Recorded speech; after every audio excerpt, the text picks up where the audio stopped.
Hello and welcome to day 82 of 365 Days Towards Racial Change. My name is Tomlins Nyback, and we're here talking about black issues in America, white issues, how those two races, peoples, groups interact, interconnect here in America. We're chasing that mystical beast called wealth and resources in America, how it's distributed, how it is managed, why one group seems to be at a disadvantage and one group seems to prosper uh, in a very wealthy land. You know, a lot of fairy tales prevail in America. Fairy tale of equality, inclusiveness, equal opportunity, civil rights, things like that. But unfortunately, those are smokescreens and mirrors America uses, especially on the minds of the young. They hold everyone hostage for roughly 12, 13 years in the public school education system, which is nothing but a conditioning agent. It's interesting, they preach the same message, but it's received, the reception is so much different uh, along color lines. Um, for a lot of reasons. We're not going to go into that there, but this is just the introduction. As I continue this project, we'll talk more about this later. Uh, Two themes come out. First theme has two parts, as I've said for a couple days now, about black conditioning. Is it passed down? Is white conditioning passed down? For blacks, marginalization, vulnerability, lack of resources. For whites, privilege, expectation of favor. Second theme is to get some educational and financial literacy going in black minds. That is going to be, I believe, a major key to enabling us to segue into better circumstances all around for the group in America. I'm not saying all blacks are in the outgroup. We have plenty of entertainers and business people, some of the people we probably don't see. But as far as visibly are sports people, entertainers, game show hosts, talk show hosts, things like that, plenty of that going on. It gives the appearance of uh, equity in America. I'm inspired by a man named Dr. Claude Anderson. I read three of his works. First work was a Black History Reader, 101 Questions You Never Thought to Ask. Second book I read was Black Labor, White Wealth, Search for Power and Economic Justice. And finally, Dr. Anderson's National Plan to Empower Black America, Powernomics, all very influential books. And just so we're not all morbid all the time, we'll take a fictional look at slavery. A lot of these things tie in to America's roots. America's built on so much free black labor. And so we'll take a fictional look at that. Uncle Tom's Cabin would take a look at one slave's life. Actually, the lives of a few slaves, but mid 1800s, written by Harriet Beecher Stowe. Very great work. So we were meandering through that as well through the year. Behind me, you'll see the hashtag #US2 is Black Women Discoursing, getting their needs met, having a forum there. You can also find Black Enough, BLAGGENUF, kind of a black Facebook. You can find Dr. Anderson at powernomics.com and at the Heritage Institute in Washington, D.C. He still tours, makes videos, etc., etc. Oh, so in our journey, in our discussion, today I just wanted to take it easy, take it down. I've been expending a lot of energy on my corporate plantation where I go to sow and give my labor and stuff so I can get just enough to sustain myself to go the next day. you know. Ugh. So I just wanted to kind of free form check in, read the brief notes, and you'll see there's not a whole lot of reference or commentary. I'm just kind of taking a breather, taking a breath, a breather. Today, I got to give myself some breaks every once in a while. But fear not, I enjoy this work. I'm going to leave it at that. So the standard introduction, you'll hear me talk a lot about those two themes that I'm trying to tease out in this year. And I didn't, this is unexpected. I kind of thought that I would regurgitate different aspects of Dr. Anderson's work, Miss Stowe's work, maybe any current events, things like that. But I'm finding that as this information grows and articulated, it, it's finding its own voice. And so at the top of my kind of introduction piece, again, my name's Tomlin's Nyback. That's just a fictional name for you to tease around with. We'll talk about that later on, but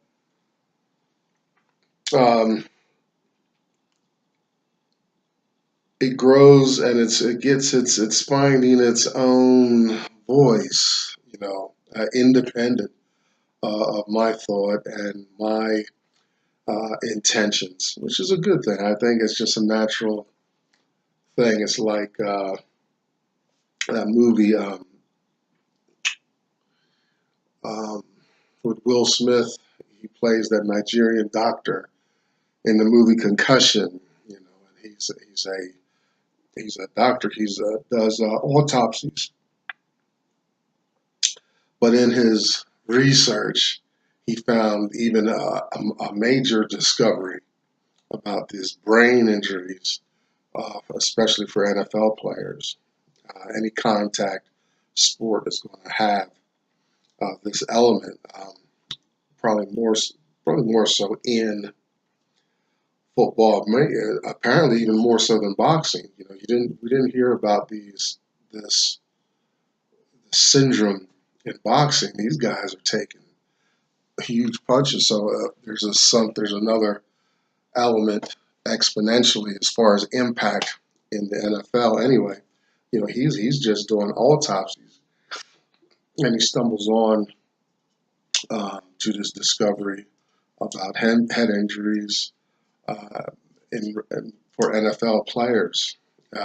Totally revolutionized the sports medicine. So that's just an illustration of we go and we move in a certain direction, and the forces that be kind of have their say and move us, and we refine the whole process. Christopher Columbus, the myth and the legend is he's just looking for a way to get to India, or a trade route that lies in the west instead of going all the way down south around South Africa and back up north. Oh, excuse me. Sorry, I'm doing this at a late night again. And that's, it's long, and he's like, it's got to be a way west, shorter way. We're not going to fall off the earth if we go west. I call it a myth and legend because a lot of other groups claim to have visited North America, the Americas, which I tend to believe. That's white history. Only Columbus, one guy, made it. But plenty of other groups claim to have visited Americas before Columbus. But anyway, that's the thing. He's, whatever the circumstances of his, I do kind of lean towards belief that You know, he's looking, he's just launches out in a direction, looking, he's got this purpose, and boom, stumbles onto free land, and coupled that with the free labor coming out of Africa, you have this explosion of brand new whole industries. You know, we're going to see the same thing, you know, as mankind is reaching out for the stars. We're going to see a repeat of history. I hope this video, I'm glad we're doing digital things now. I hope this video survives. I'm making a prophecy, if you will, that history will repeat itself. And it's going to repeat itself if and as colonization grows and improves as we migrate to the stars. It's a big order. That ocean, the ocean of space, is considerably larger than a little pond we call the Atlantic Ocean and the Pacific Ocean. They're very small puddles of water compared to the immensity of the universe. But I say it's going to be a repeat in history because, you know, because of man's disposition for greed and to in a sense house to you know to sequester resources. You know, we'll find that planet. Not so much Mars. That's just a stepping point. But you know, if we can get our travel underway, you know, kind of a Star Wars thing and Star Trek, where we can leap from world to world, we are going to see, you know, those points where humanoids are going to find wealth and resources, and they're going to be like, and us Earth governments are going to try to control that out there, and you know, the people who stumble onto this new wealth and resources are going to be like, no way, you know, and they are in turn going to enslave and dominate, monopolize whatever labor might be there, whether it's animal form, life forms, bipedal, whatever. You know, that you know, I think the only saving grace may be the space of how far apart things are.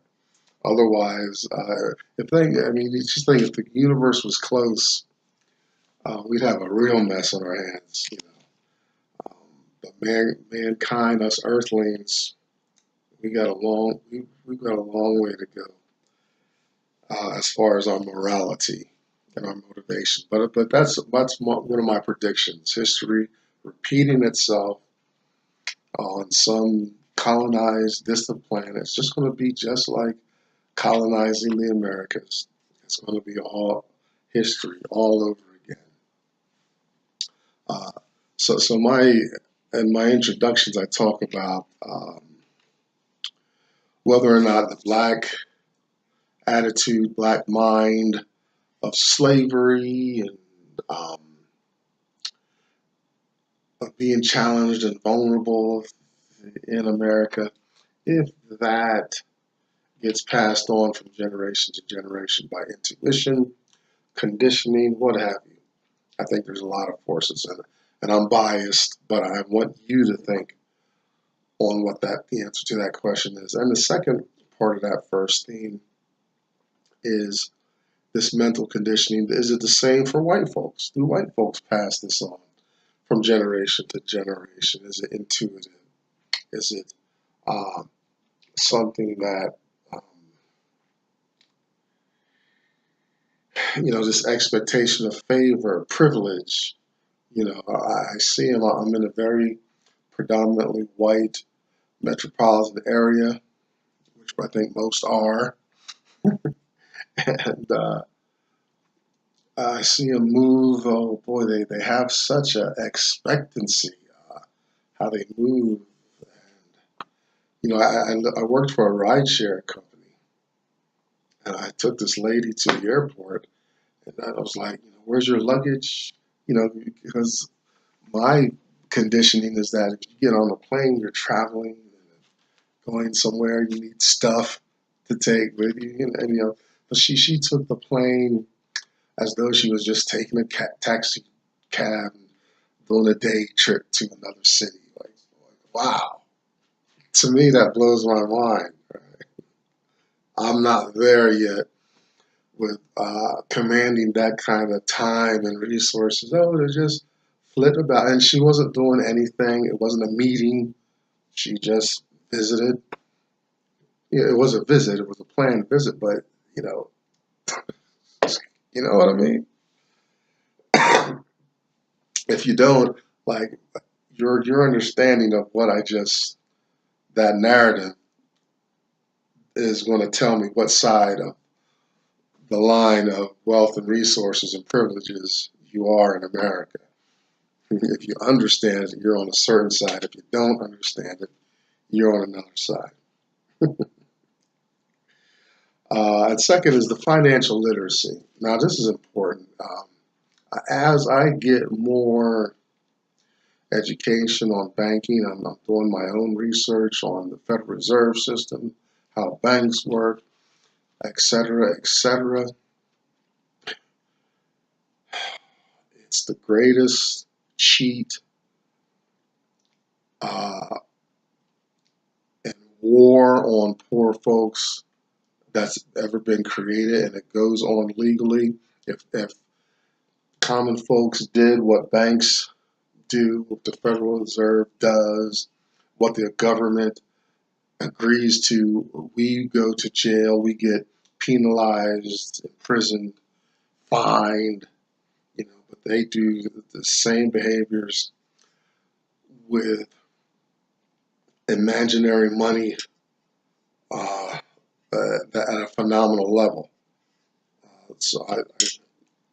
I'm still learning. It's hard to articulate, but I understand it enough to say that we're being robbed, and we're being robbed with of stuff that doesn't even exist. It's an incredible system. You know, my angst, my problem is that we don't have access. It looks like we have to work for all this, and it's just as easy as moving a few digits around on the computer. Trust me. You know, blacks need to understand. Do we understand why a few white men and a few banks crashed and put the whole world into a world recession in 2008? Do we understand the connection, how all that worked?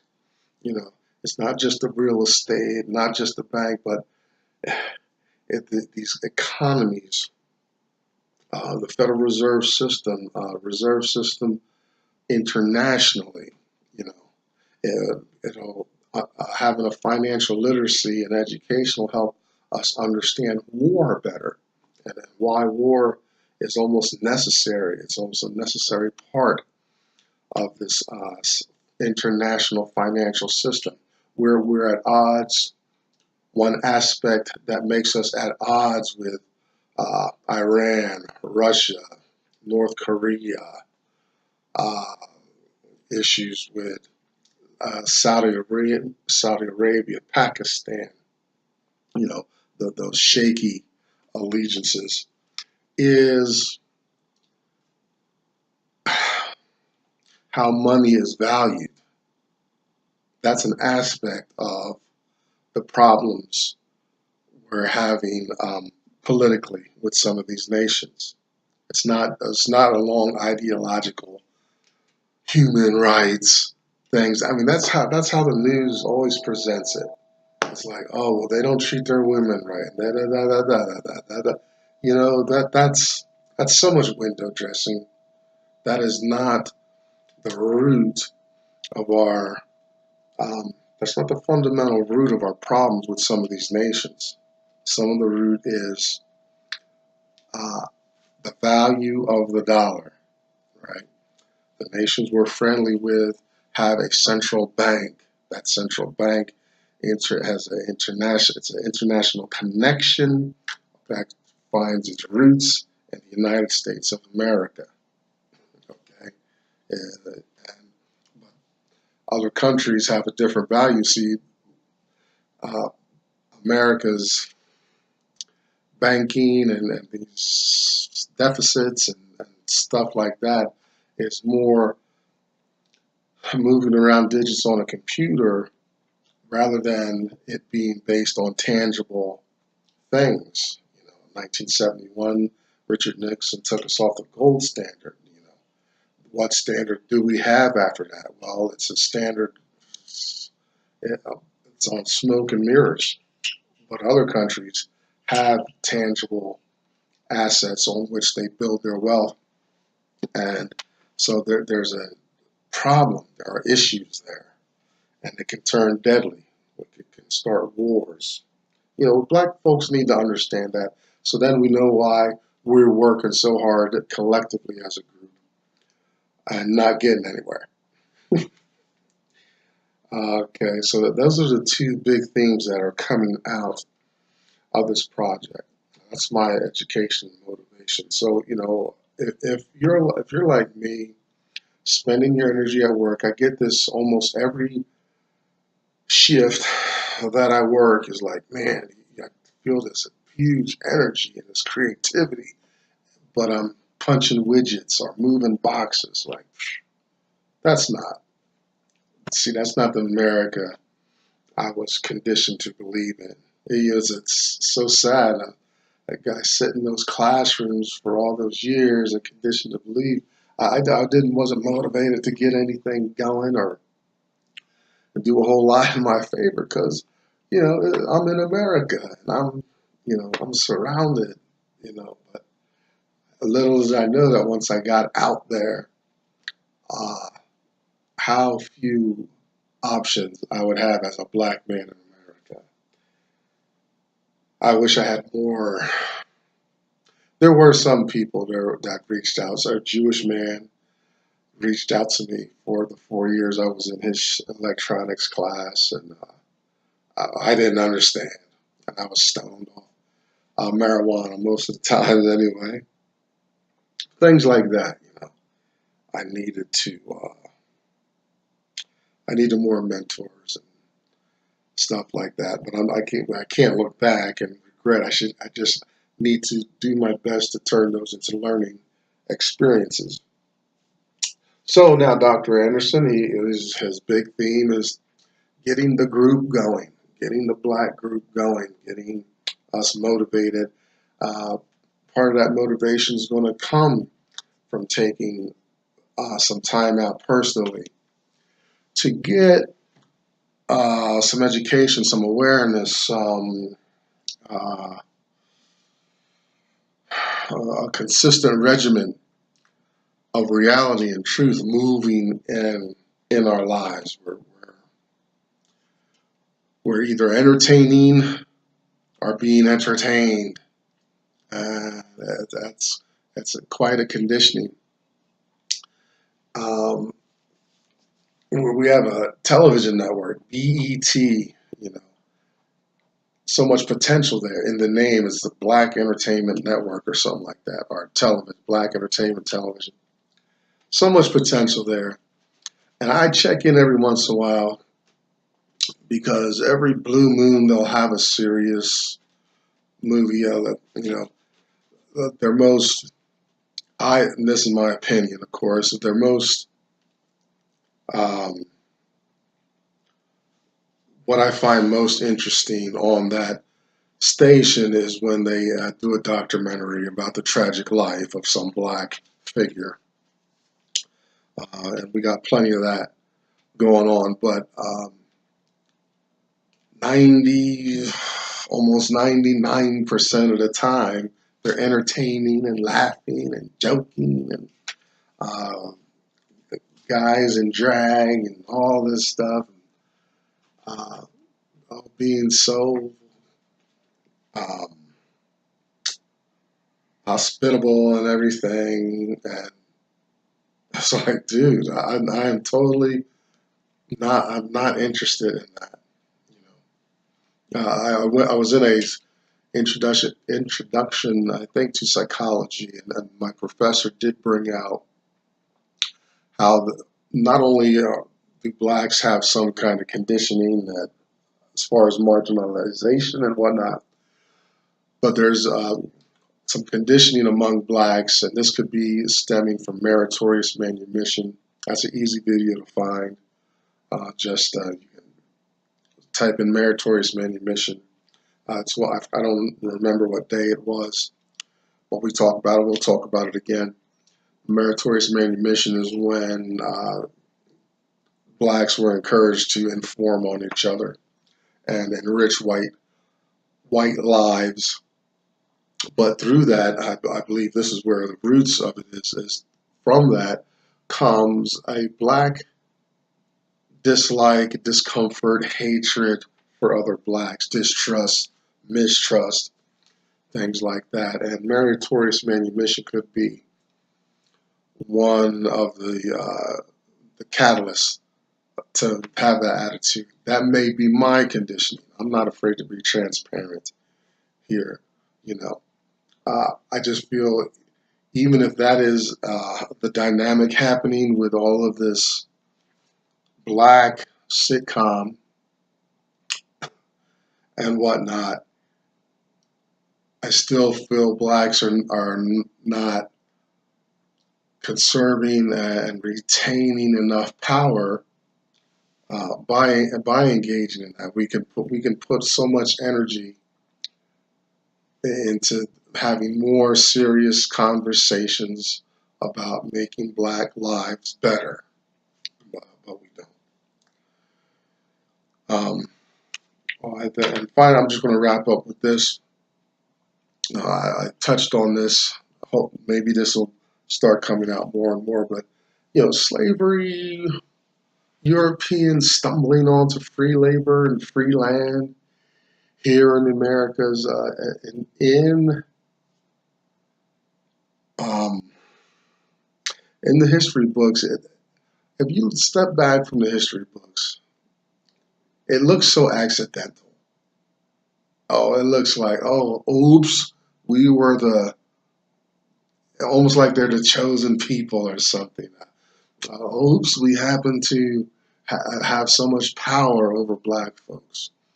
We have so much power to manipulate the system. Oops, I even feel that attitude when I'm out in public, you know, to see white folks, they just know they have more access to more, that they talk, uh, they financially they talk in high five-figure terms consistently. I'll be glad if I can get four figures out there,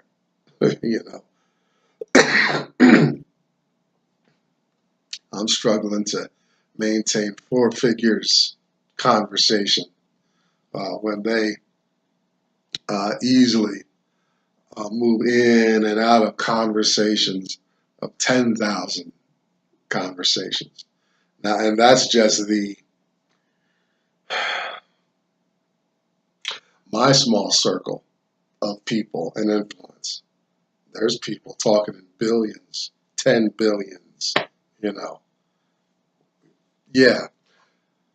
So, I'm not going to get off that. We're about out of time here. So, I just wanted to, I did that just to check in. That's my thoughts, day 82. Where are you at day 82? 365 days towards racial change. I'd be interested to know. Thanks, and I'll see you tomorrow.